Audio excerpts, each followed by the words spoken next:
Okay, let's begin. So we stopped last time we met.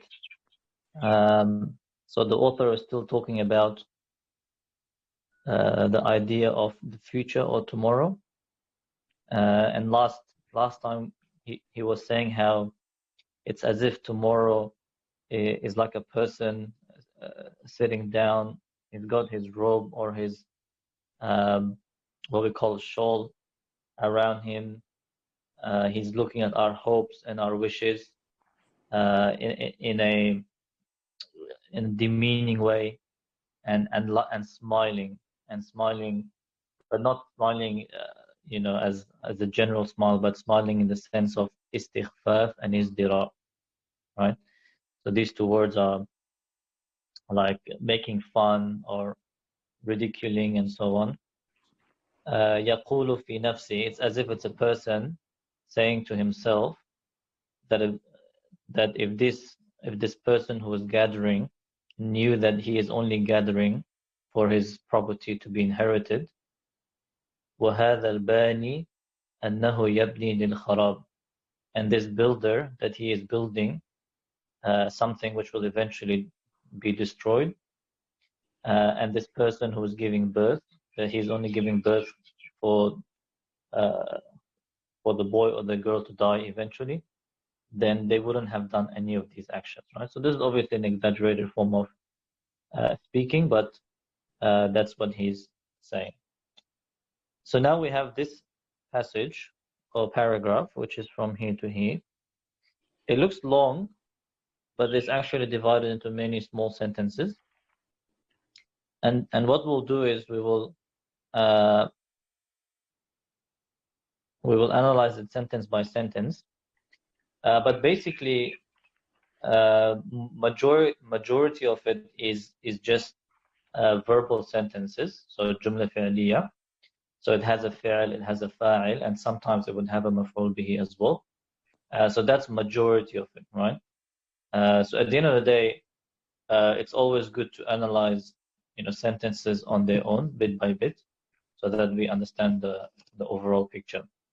So keep that in mind, that here in this one, in this paragraph, it looks a lot, but it's actually very easy in terms of its sentence structure, right? Most of it is jumla fi'liya, and it has the requirements of a jumla fi'liya. The only new thing is that there are a lot of new vocabulary, right? So there's a lot of new vocabulary. So that's really the thing that we're going to focus on. But you will notice that the sentence structures are pretty straightforward. They're not difficult at all. Okay, so let's look at the first sentence, and I'll just zoom this one in. So we're looking at from here to here, right? So it begins with this word ذال, lam, and lam. This is a verb, form number 2. ذلل, right? ذلل. So ذلل يذلل تذليل. You look at the vocab list, it means to overcome or to get past, right?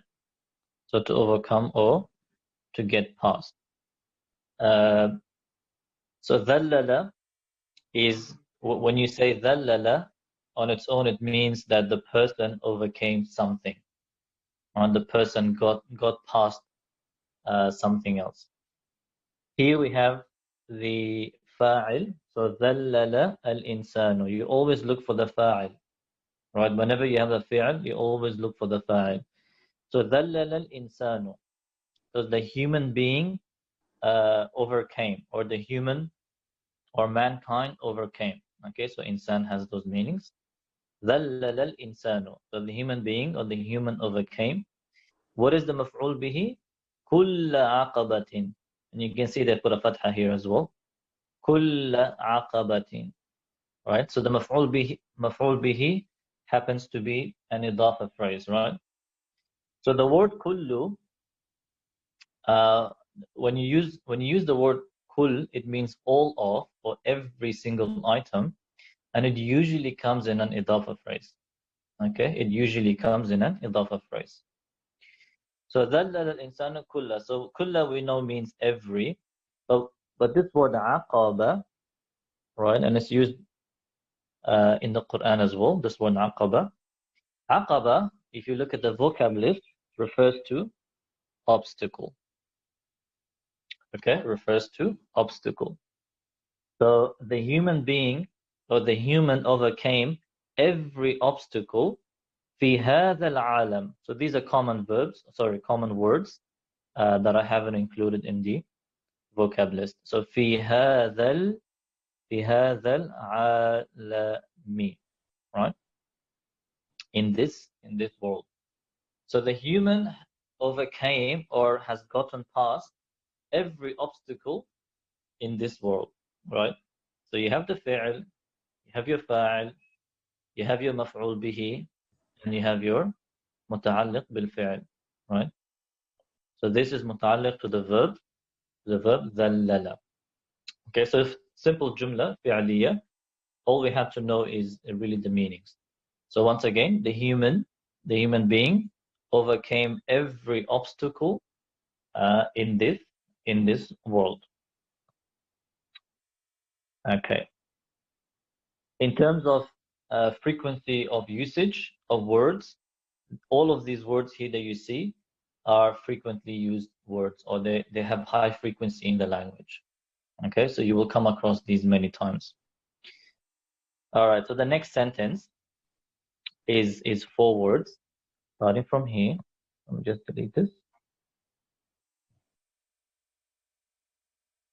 Okay, so it starts with fa, right? So, fa means here so. فَاتَّخَذَ.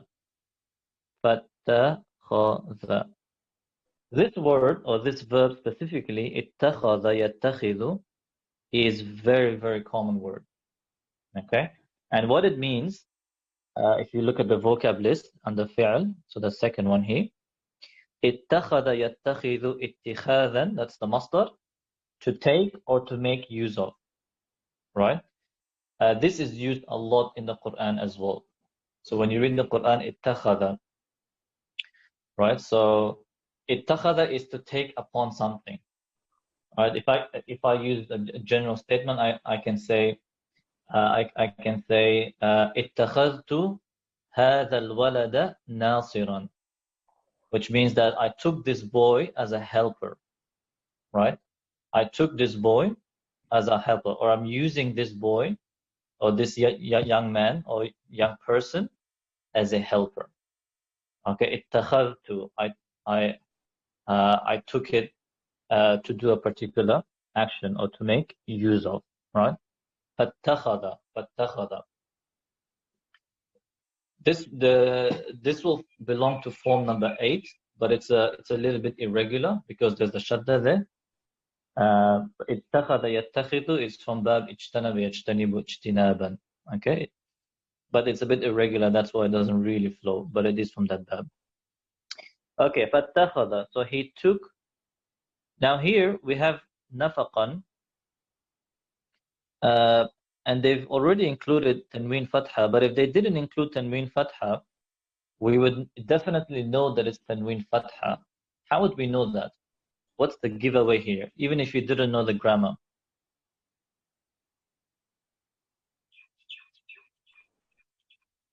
It's the alif, isn't it? Because tanween fatha necessitates for the isim to have an alif, right? If this was kasra, you would have had the full form of the qaf. If it was dhamma, you would also have the full form of the letter qaf, right? But even if the tanween fatha was not there, ittakhadha, if you know the meaning of nafaqan, you will know that this can't be a fa'id, right? Fattakhadha. So the human being, he took nafaqan. Now the meaning of nafaqan is a tunnel. Nafaq is a tunnel. Fattakhadha nafaqan fil ard. So he basically, what's the best way to explain this?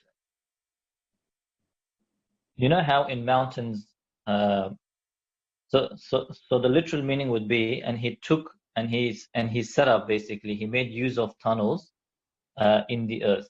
But this refers to, you know, usually in mountains, when it's almost like drilling, right? When they drill through these mountains so cars can pass through, right? So these extraordinary tunnels, there are some really amazing tunnels, or sometimes it's underwater as well. So فَاتَّخَذَ نَفَقًا فِي الْأَرْضِ. So he took upon tunnels on the earth, or he set up for using tunnels in the earth. And this could mean many things, right? It could, you know, as I said, it could mean the tunnels or the roads that are pierced through these mountains. It could be these tunnels underneath the water, right? There will be a lot of imagery here, by the way. Okay, فَاتَّخَذَ نَفَقًا فِي الْأَرْضِ. So nafaq means a tunnel.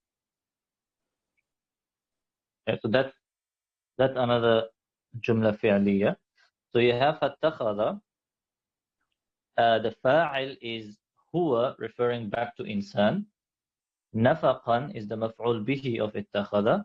Fil ard is the muta'alliq. Okay, another simple jumla fi'liya. Okay, then we have the next sentence.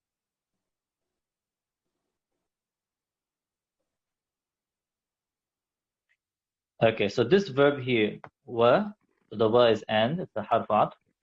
Sad, ayn, and dal, right? The verb is sa'ida. Sa'ida. Sa'ida means to rise up or to go up. Okay, wasa'ida, to rise up or to go up. Wasa'ida bi sullamin. Sullam means a ladder. What does sullam mean? It means a ladder. Wasa'ida bi sullamin ila sama. Okay, so here we have the verb sa'ida, which means to go up. So the meaning of this, or the literal meaning of this, and let's see what do you guys think he's referring to here. So he's saying that the human being rose up or went up or climbed through a ladder to the skies, right? It's as if the human being, he had a ladder, and he established a ladder and he started climbing all the way to the sky. What could this refer to?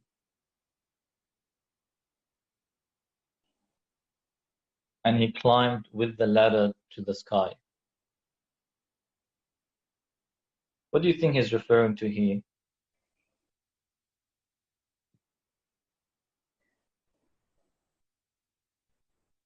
Translated as peace. So, yeah, it does have the same, yeah. But peace is more salam. There would be an alif there. Right? Salam with an alif after the lam.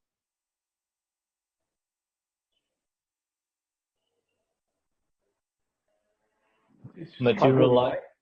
Struggling, yeah? Is it struggling in life? Struggling in life, but it could also, so in this, so far he's talking that the human being has overcome every obstacle in this world, right? So he pierced, or he established, you know, these tunnels to make use of in the earth. And yes, it's a struggle to really understand the world, right? So like the human being, honestly speaking, has done some amazing things throughout history, right? Some of the inventions are just mind-boggling. They're really amazing stuff. And then in this one, وَسَعِدَ بِسُلَّمٍ إِلَى السَّمَاءِ, it could mean that, you know, that the human being has been able to fly and get to explore the sky, right? Because the whole passage is talking about what the human being has achieved, really. So وَسَعِدَ بِسُلَّمٍ إِلَى السَّمَاءِ, it's as if, you know, there was a ladder, he went up there and he started to learn to learn about everything in the sky. It could be science and planets and so on, which he will come to anyway. So about 100. So this author passed away about 100 years ago, and they would definitely be airplanes at that time, isn't it? So we're talking about the early 1900s, right? Or yeah, so the early 1900s is when he would have lived, because he did witness the collapse of the Ottoman Empire as well. So you would have, you know, forms of airplane at that time. So most likely he's referring to that. Once again, these things are open to interpretation, so I was curious to see how you guys understood it. Okay, and then the next sentence is interesting. So I'll just make this a bit smaller because it's long. So we start from here up to here. Okay. So the verb is, once again, wa. The verb is aqada. Aqada yaqidu aqdan. You may have heard this before. It means to put together or to join, right? So the word actually means to put together or to join. But the more common word that's in use today, which has more usage, aqd means a contract, right? What does aqd mean? Aqd means a contract. So a contract really is putting two things together, or joining two things together, or joining two parties to agree on something, right? So if someone says aqd, nowadays they mean contract, but the actual meaning of the word is to put two things together or to join two things together. So the author is saying he wa'aqada, right? And he joined or put together ma bayna. So this one is, we haven't come across this structure too often. This is the maf'ul bihi of the aqada, okay? So he joined, what did he join? Ma bayna al-mashriqi wal-maghrib. He joined, ma means what? And bayna is between. Okay, between, and mashriq is east and maghrib is west. So he joined, or he connected, right? What is between the east and the west, right? He connected, or he joined what is between the east and the west with what? Bi asbabin. With asbab. And asbab, I put the meaning here, means rope. Okay, sabab, asbab. Another meaning that you perhaps may have come across is that sabab or asbab means causes, right? Causes, and that's true, because a rope is at the end of the day, it's a cause for something to happen, right? So it helps you to achieve an effect, right? So they do have that connection there. So sabab or asbab, a lot of the times when you hear it now, it refers to a reason or the cause of something.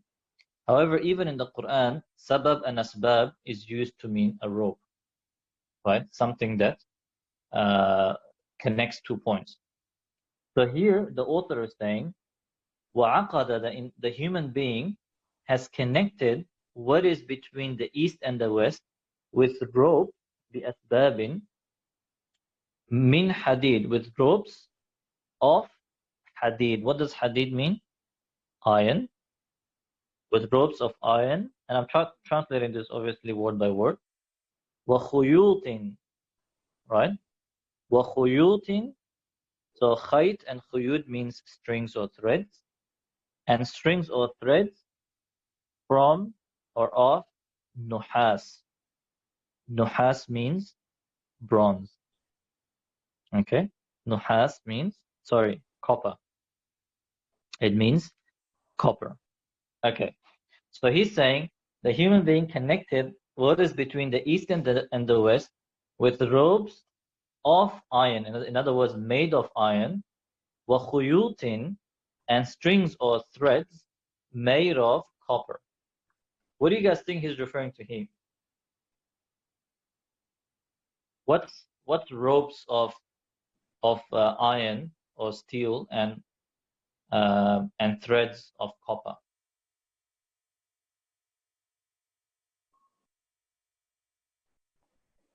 Yeah, so the first one I thought as well that it refers to railway line, definitely, right?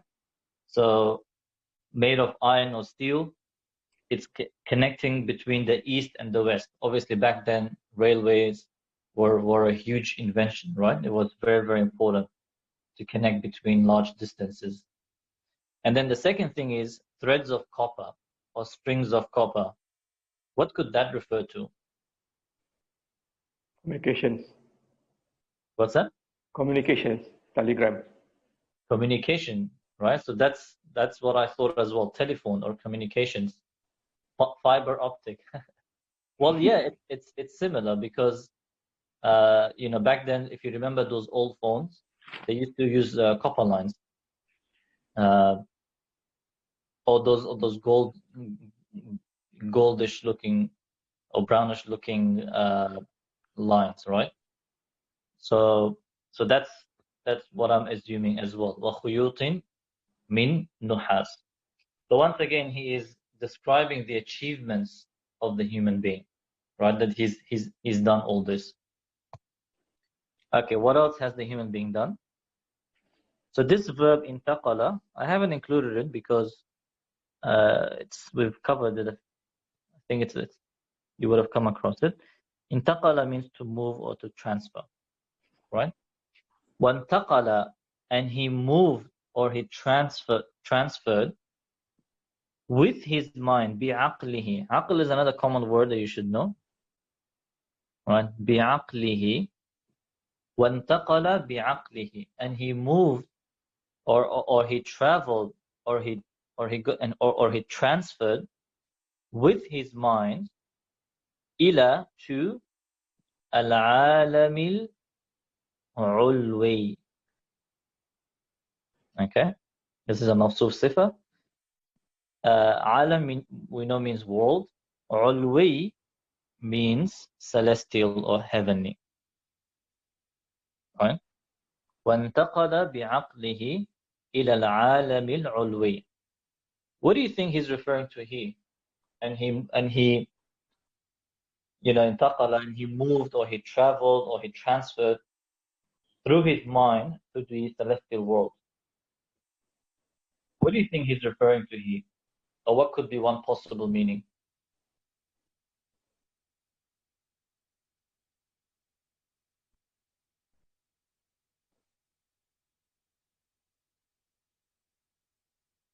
Yeah. Including for aeroplanes, isn't it? Well, it's more to do with I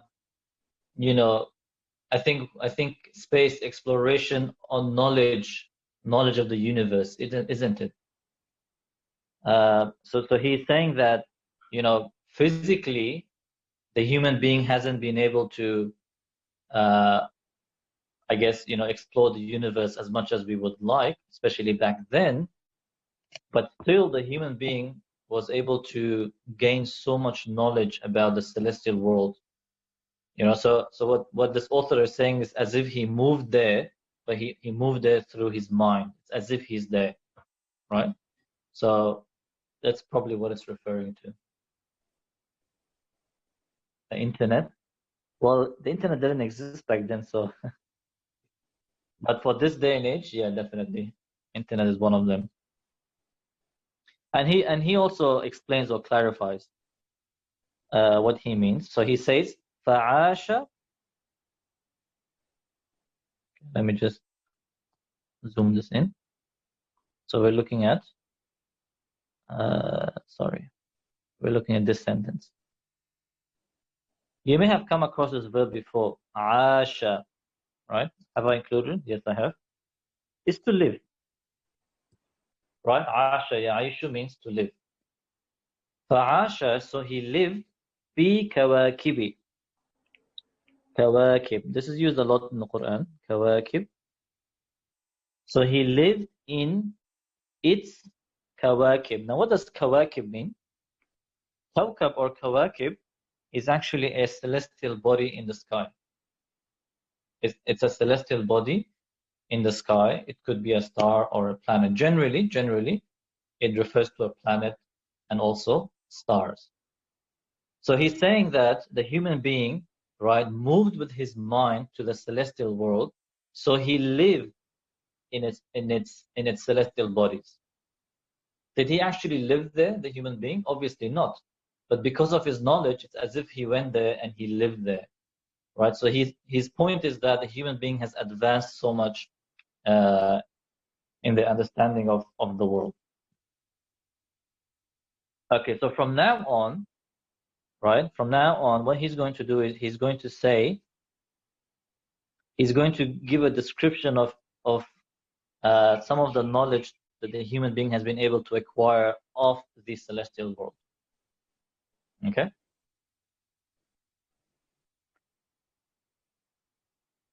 Yeah, Earth is a planet too, so it can definitely refer to Earth as well, including other bodies out there as well, celestial bodies. Okay, so here we have once again descriptions of this world. So he says wa'arafa, right? Wa'arafa, and he knew, referring to the human being. Wa'arafa aghwaraha. And these are wa'anjadaha. Right, these are forms of plural. Aghwar, anjad, right? So there's a pattern of a plural, of a broken plural, that's on the pattern of af'al, right? Another one is, for example, akwab, kaub and akwab. So aghwar, anjad, these are forms of plurals. وعرف أغوارها. Okay, so what's the singular form? The singular form is غور. This is used in the Quran a few times as well. غور and أغوار means an interior low place. Yes, they are opposites. Good. So غور and أغوار means an interior or a low place. Okay, so a lowly place. And anjad is a high place. You look at the vocabulary. There's a place in Saudi Arabia which you may have heard, some of you. The name is Najd. Has anyone heard of that place? Najd in Saudi Arabia. In Egypt. What's that? Not in Egypt. Have you? Is there a place in Egypt as well called Najd? Because Egypt like to use this word. Okay. All shit, all everything, Najd. Yeah. So Najd is a name of a city in Saudi Arabia, but the reason why it's called Najd is because it's a high place, right? So it's probably more hilly or on the surface level. It's probably situated higher, right, or highland. And they usually used to some people used to live in these higher places to avoid floods, right? So Najd or Anjad is high place. So here he is saying وَعَرَفَ أَغْوَارَهَا وَأَنْجَادَهَا, and he knew its low places and its high places. The question is, who is the her referring to, or what is the her referring to? These pronouns are very important, otherwise we'll lose the meaning. Who is it referring to, or what is it referring to? Human being. Well, it can't be human being because it's singular feminine, right?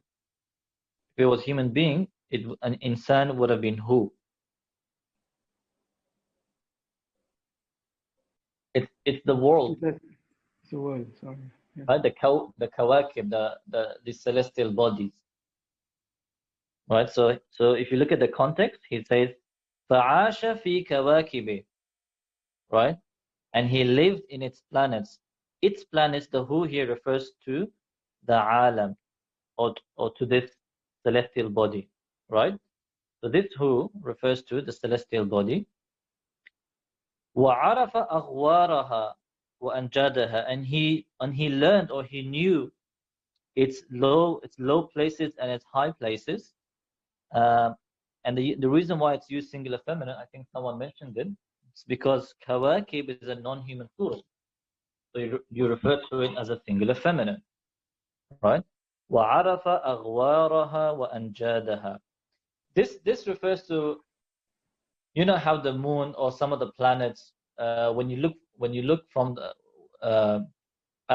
it's more obvious with the moon. You can see that certain places, you know, are dark and certain places are more bright. So there's like, you know, there's more of a highland, lowland, and the light reflecting and all that.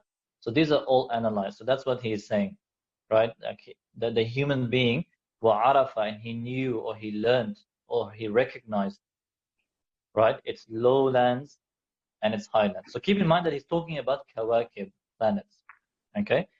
But especially the celestial world, right? Basically what we see out in the sky. Okay, so that's what he's talking about. Like even in Mars, in the moon and so on, you know, there's all these spots, which is high, which is low. So these things the human beings have been able to figure out. What else has he figured out about this celestial world? وَسُهُولَهَا سُهُولَهَا وَبِطَاحِهَا. Sorry, بِطَاحَهَا. Very similar meaning to أغوار وأنجاد, and I've included them here. Sahal or Suhul is a flat land, right? Plain or spread out, right? Bitah or Abtah, I should have, is full of pebbles or small rocks. Okay, so that's missing there. You can include there. Abtah or Bitah. So Sahal is basically the word Sahal nowadays in the language is used to mean something that's easy, right? Something that's easy. If I say ad-darsu sahal, the lesson is easy, right?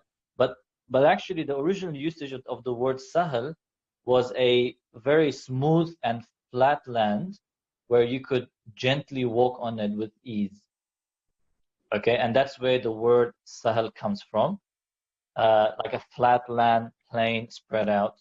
Abtah or bitah, this kind of a land is, you know, it's a bit rocky in the sense that, let's say if there's a patch of land where water passes through and then the water dries up, and then what you have remaining is like small pebbles and rocks, right? So that sort of a land, the Arabs call it abtah or bitah, right? So he's basically saying that, you know, the human being has figured out or learned about its flat areas and the areas which are, or the lands which are rocky, right? It has rocks and stones and so on. Okay. What else has he found out? And these are all maf'ul bihis. أغوارها, they're all ma'atuf alayh, right? They're maf'ul bihi to the verb arafa. Okay, so when you're reading without vowels, these things are important. وعرف أغوارها وأنجادها وسهولها وبطاحها. Right? All maf'ul bihis. That's why they all have fathas, right, on the last letter. And it continues, the ma'tuf alayh, this wow. وعامرها. Amir, and you may have, this is a very popular name, isn't it? Amir. Does anyone have a family member called Amir? Not Amir, but Amir. So it's some people have that name, Amir. It means like one of its meanings refers to a place that is suitable for living. Right? So the Quran says isti'mar, this idea of isti'mar. Isti'mar refers to cultivating the land or building the land, looking after it. Amir is a land. If you say ardun amira, it means a land that is suitable for living, right? But Amir also means happy. It's a famous name in Urdu, yeah. Amir is also someone, is also someone who is referred to someone who's happy. Why? Because when you have a place that's suitable for living, that's where people rejoice and have, you know, a living and so on. So Amir is a good thing, right? It's a fertile land. It's a good place. There's happiness associated with it, and that's why it's become a very popular name as well. Amir is someone who is rejoiceful and happy. It's always interesting to learn the root or to learn the base meanings of these words, because it could mean something else now or in usage, but there's always a connection with its root meaning, right? And that's why the Arabic language is, there's a bit of a power in the sense that a lot of the words are not just made-up words. A lot of the times, many words all return back to a root meaning or root meanings. And from those root meanings, you can derive many new words. Okay? Obviously, the next one is opposite. Amir and Ghamir. You can see just the ghain changed from Ain to ghain. So Amir is a place that is suitable for living. Ghamir is a place which is not suitable for living. Once again, this is the opposite, right? Al-aks. So Amiraha wa Ghamiraha. So he knew, you know, some of the spots or lands which is where life could be possible, and some other places where life could not be possible. Like right now, they're saying that there's a chance of living in Mars, right? Or there's a possibility. Okay, the next thing is, what else has he found out? وَرَطْبَهَا وَيَابِسَهَا, right? So rat, if you may have heard the word rutuba. Rutuba means humidity, right? Rat means something that's moist or wet. Okay, and that's where rutuba comes from, because, you know, there's humidity involved. So so he's saying that the human beings, they understood, you know, where there is water, or there used to be water in some of these places. وَيَابِسَهَا, right? Yabis refers to dry or arid, dry land. So that's the next one we're covering. وَيَابِسَهَا, right? So these are all just vocabs. Nothing much else there. Sorry. Okay, so the next sentence has a lot of good words to note. Okay, so he's still talking about the achievements of the human being. وَوَضَعَ, and he placed, right? The human being placed. وَضَعَ يَضَعُ. I don't think I've included here because it's a common verb. Yeah, I have it here. وَوَضَعَ, وَضَعَ means to place or to put. الْمَقَايِيسَ, right? مَقَايِيسَ. وَوَضَعَ, so فاعل, the fa'il is the insan, so it's hidden. Al-maqayis. Al-maqayis refers to measurement or tools of measuring. Okay, the singular form is miqyas. Okay, these are tools of measuring. And this pattern, a lot of the tools of measuring or tools that are used for something, they come in this pattern. Like miftah, for example. Miftah means it's an ism ala, right? A noun of tool. Miftah is like key. Miqyas is a tool of measurement. There's many more. So وَوَضَعَ الْمَقَايِيسَ, so the human being has placed these measurements, and he placed the measurements. Why? لِمَعْرِفَةِ. So I hope you guys are used to this font. That's the meme, right? So that's one way of writing the meme. وَوَضَعَ الْمَقَايِيسَ لِمَعْرِفَةِ, right? And he placed these tools of measurements. Why? لِمَعْرِفَةِ. Ma'rifa means to know, knowing, right? To know. لِمَعْرِفَةِ أَبْعَادِ النُّجُومِ. So this is there are two idafa phrases, right? معرفة أبعاد, to know.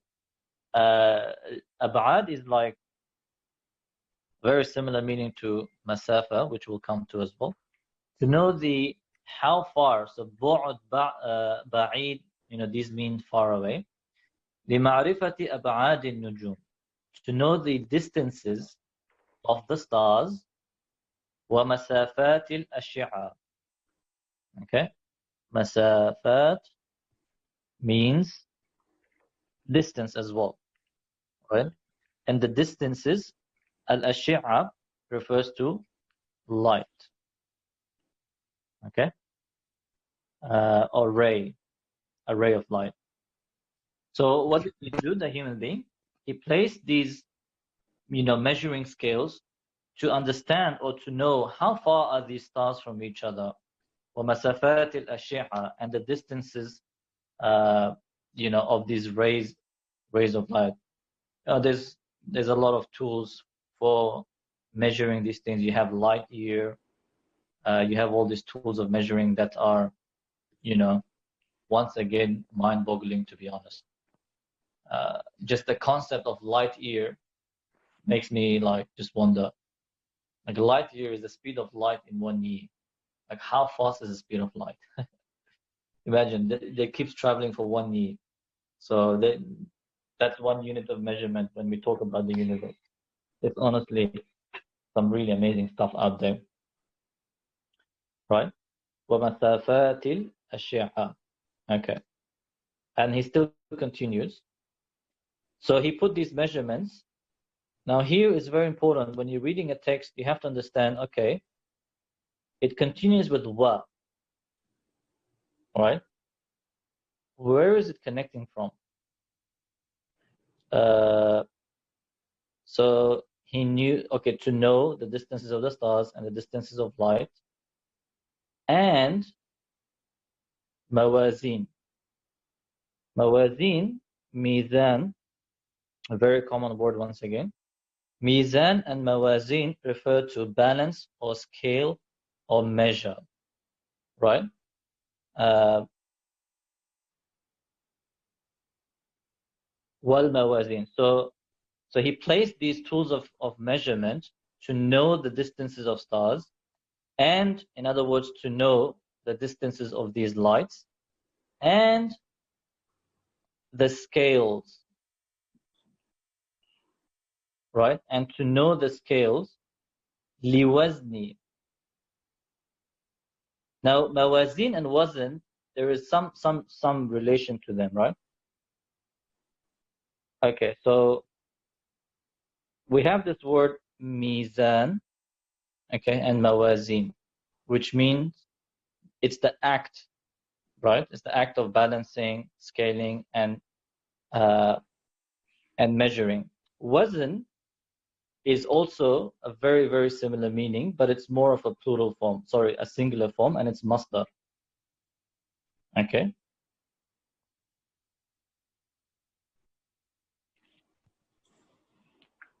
Let me just make this big so I can see all of them together. Right? Okay, so he placed the maqayis, right? And he placed the scales. Do you see? So this well, we could consider it to be after لِمَعْرِفَةِ أَبْعَادِ النُّجُومِ. We can consider it to continue from here and to know the distances of stars and the distances of light and to know the scales. But I think that's not very clear. So I think we can say the human being placed, right, these measures and scales, and the scales. Why? liwazni, to weigh. Okay, wazn is like weigh. If I say ma waznuka, right, it means what is your weight or how much do you weigh, right? Mizan or mawazin are the tools of scaling. Okay, so I hope that was clear. So I think the meaning is better if we say وَوَضَعَ الْمَقَايِيسِ, right, وَالْمَوَازِينِ. So he placed these tools of measurement to measure these things, and he placed scales to weigh لوزن to weigh كرة الأرض, right? لوزن كرة الأرض. So that's an exalted phrase here. لوزن كرة الأرض, to weigh the. What does kura mean? This is a basic word. What does kura mean? Does anyone come across it?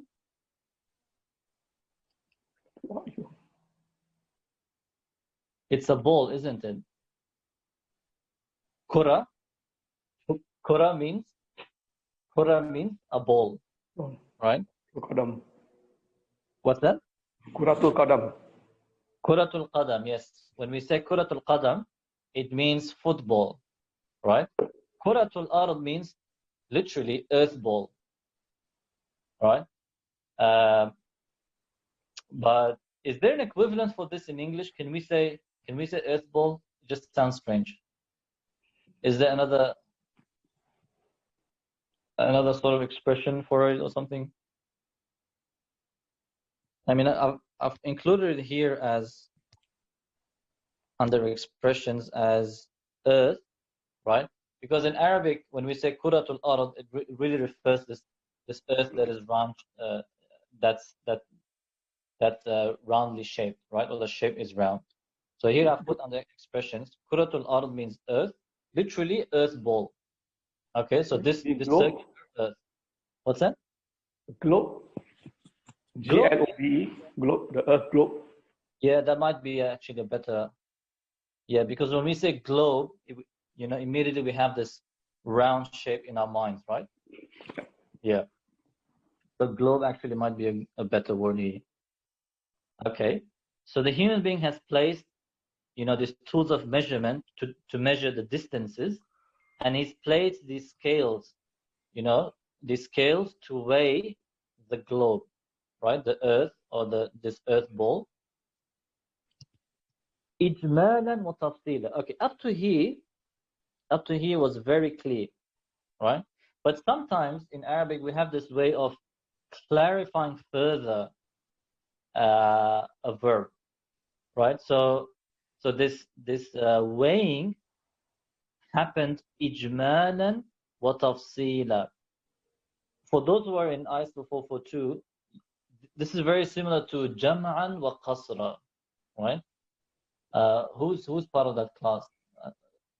Gulnaz and Veronica, you guys remember? If you remember, we covered the. Oh, Rizana, you're here too. Sorry, I can't see all the names in front of me now. But if you remember, in the unit on Hajj, right? Hajj and Umrah, we talked about the way this person prayed, but jam'an wa qasra. He prayed, but he prayed. If you want to further clarify the praying, you say, jama' and qasr, which is combining and shortening, right? Combining and shortening. Here it's the same meaning. So they weighed this globe or this earth, ijmalan wa tafsila. Ijmal means, come back here. Ijmalan wa tafsila. Ijmal means the whole thing, right? General, overall, all of it. Ijmalan wa tafsila. Tafsil means in detail. This is a very common way of saying in Arabic, basically the whole thing, right? Basically the whole thing. You can say, darastu darsa ijmalan wa tafsila, for example. I studied the lesson inward and outward. In other words, everything, right? The whole thing. Inside out, thank you. That's a better way. So ijmalan wa tafsila is like inside out, right? Or the whole thing, but also in detail. The human being has been able to weigh this earth, this globe. Okay, so up to that point is all about basically the celestial bodies, the stars, the earth, and so on. Okay, so now he is going to delve into the oceans. Okay, well, what are some of the things the human being has been able to discover about the oceans? All right, so let me zoom it in. Delete this to make some space. So we start from here. Once again, wa and وغاص. This pattern of verb, غاص, قال, right? باع. So غاص means to dive in or to submerge. Okay. You may come across this other word, the noun called غواص. غواص is someone who goes deep down into the ocean. What is that word in English? Forgot. It just escaped my mind. Diving. Is it called diver? Diver is the one doing it. Fa'il. Fa'il is diving. Yeah, diving. Yeah, it's more diving. Looking for fishes, pearls, or whatever. وغاص, and he dived in or submerged fil bihar, into the oceans, right, into the seas. فعرف, so he found out or he learned أعماقها. أعماق is the jama', the plural of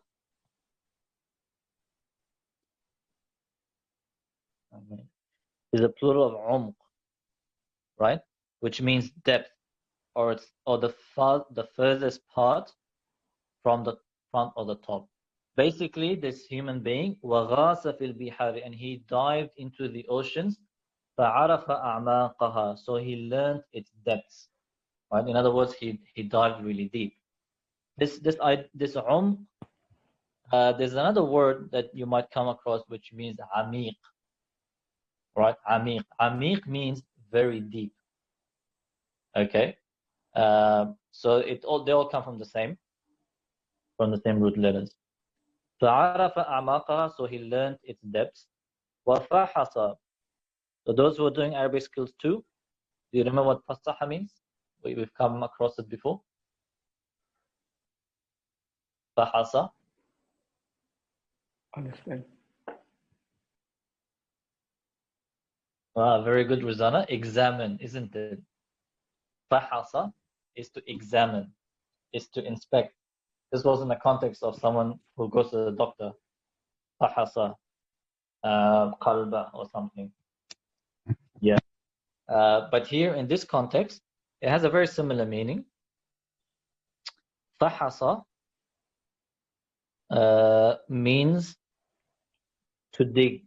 Okay, so fahasa, actually the actual meaning of fahasa, or the language usage, is that when we say fahasa turab or fahasa al-ard, it means to dig the earth, basically to keep digging until you find something, right? Then this meaning was also used to examine, because examining is basically uncovering to find something, right? Do you see the connection there? So the actual meaning of fahasa is, it was used more on the dust or on the earth when you dig it until you find something. So that's what fahasa means. And then it came to be used for other things, like when the doctor examines you and so on. وَفَحَصَ تُرْبَتَهَا, see? And he dug, the human being, its soil, turbataha. Right? This refers to when someone dives into the ocean. Those pearl collectors. They go and they try to dig into the ocean, into the land, or into the surface of the ocean, or the first instance of land there, and they try to find something, right? وَفَحَصَ تُرْبَتَهَا, and the ha here, what do you think the ha refers to? It's soil, or it's just check the meanings here. Yeah, it's land, it's dust. What do you think the ha refers to?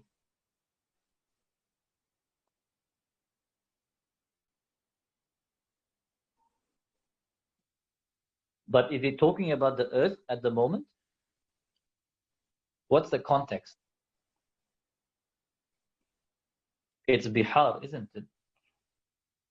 It's talking about bihar at the moment, because he's saying that, you know, he dived into the oceans, and he found out, or he learned its depths, and he uncovered or dug its land, its soil, right?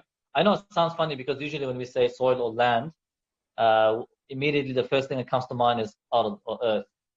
But here it's talking about the fact that when people dive in, they go looking for things in the ocean, right? So that's what it's referring to. And the reason why it's singular feminine is because bihar is non-human plural, right? Bihar is non-human plural. What else did he do, the human being? وأزعج سكانها.